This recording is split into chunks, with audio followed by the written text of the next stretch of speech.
Rapper and designer Kanye West is under fire for a series of hateful anti-Semitic rants, slurs, and stunts, with the latest in a Super Bowl ad in which he directed viewers to his website, which only offered a single item: a white T-shirt with a swastika.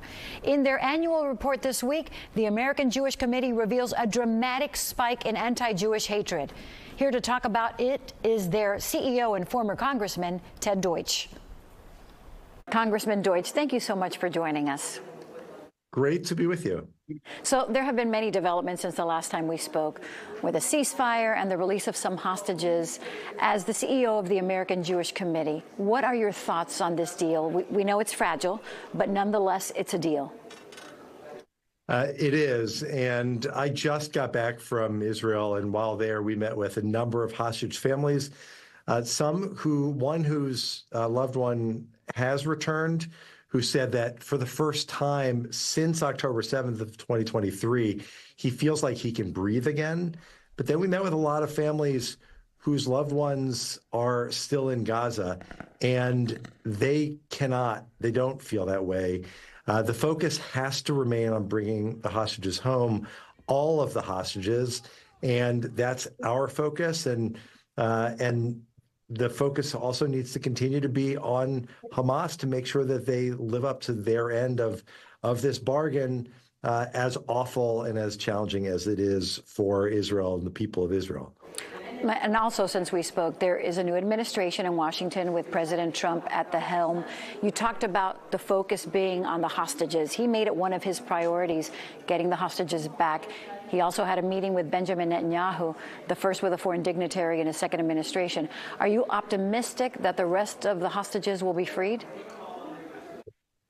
Well, it's almost 500 days that the hostages have been held in brutal conditions by these Hamas terrorists.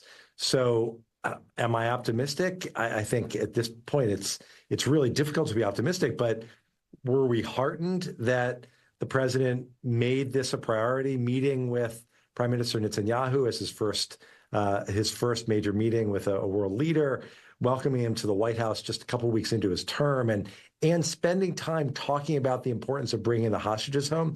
The answer to that is yes. And we all have to, not just those of us in the Jewish community, everyone has to focus on bringing the hostages home. It's something that should matter to everyone in the world. This is the case that we've made all around the world. We've held meetings for hostage families with over 500 leaders in Congress and around the world. Their story has to continue to be told so that we can be sure that their loved ones are brought home. Part of all of this is President Trump and his proposals on Gaza and the Palestinians. He has said that he wants to take over the Gaza Strip, saying there should be a new approach and that Palestinians would have a much better housing elsewhere. So there is a lot to unpack there. What do you think? Well, there is a lot to unpack, and the president made some comments, and others in the administration have made other comments to suggest that really what they're trying to do is to get others in the region to come forward with their own proposals. We've seen statements from the Egyptians to that effect. We've seen the Jordanians. We saw King Abdullah meet at the White House with President Trump. All of them now looking at and thinking about, and the people that we engage with in the region as well, making clear that the president made a point of raising this issue in a way that forces them to think about new ways to move forward. And given the way that so many in the administration have suggested that this was really meant to prompt an important conversation, we hope that the focus continues to be on the hostages, bringing all the hostages home, and then ultimately thinking about what can be done to ensure peace so that in Gaza, Hamas can never rule again, so that there's opportunity for the people of Gaza, and so that we can look toward a future where Israel has normalized relations with all of the countries in the region. That has to be the goal. This is the start of a conversation that we really think has to help lead us to that point. Yeah, you talked about, the leaders of the different countries in the region, from the Egyptians to Qatar and the Saudis.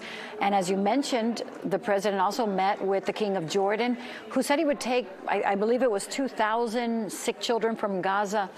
How do you believe that could play a role in the process? Well, there have been conversations, obviously, about taking the sick in, taking students in.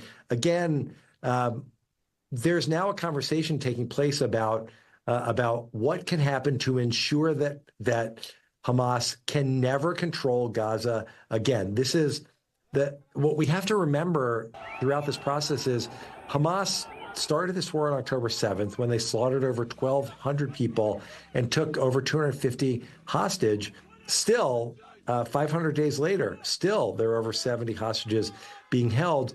We have to continue to focus on that and at the same time look to ways to ensure, again, as King Abdullah and the Egyptians and others, the Saudis and others in the region are now talking about, ways to make sure that Hamas can't remain in power and that ultimately there is a way to move forward with this deal through this ceasefire.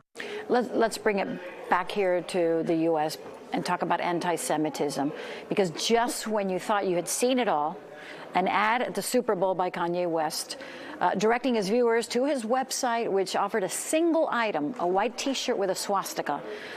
Of course, there is backlash. It's just horrific. Your thoughts? Well, my thoughts are there's not enough backlash. Our survey, the AJC State of Anti-Semitism in America report, just came out. And what we saw are some really alarming statistics. One being the fact that over 75% of American Jews feel less safe, and that over 50% have changed their behavior out of fear of anti-Semitism. This example that you give is the perfect one. This is someone who was at least once widely viewed as a cultural icon, and he used his platform and a Super Bowl commercial to sell Nazi swastika T-shirts. Is there enough of a backlash? Are people still outraged? Are we still hearing about this? Have we heard from every corner of society the way that we would if the same thing had happened targeting other groups?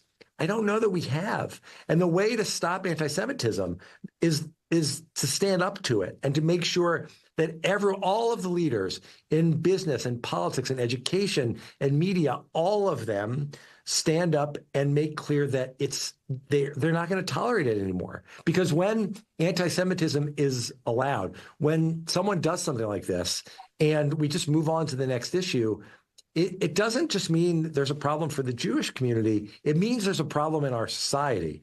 And that's what we have to come together and address. Great way to end it there, Congressman Ted Deutch. Thank you so much. And hopefully we'll have you back when there's some great news regarding the hostages. Thank you so much. So thank you very much.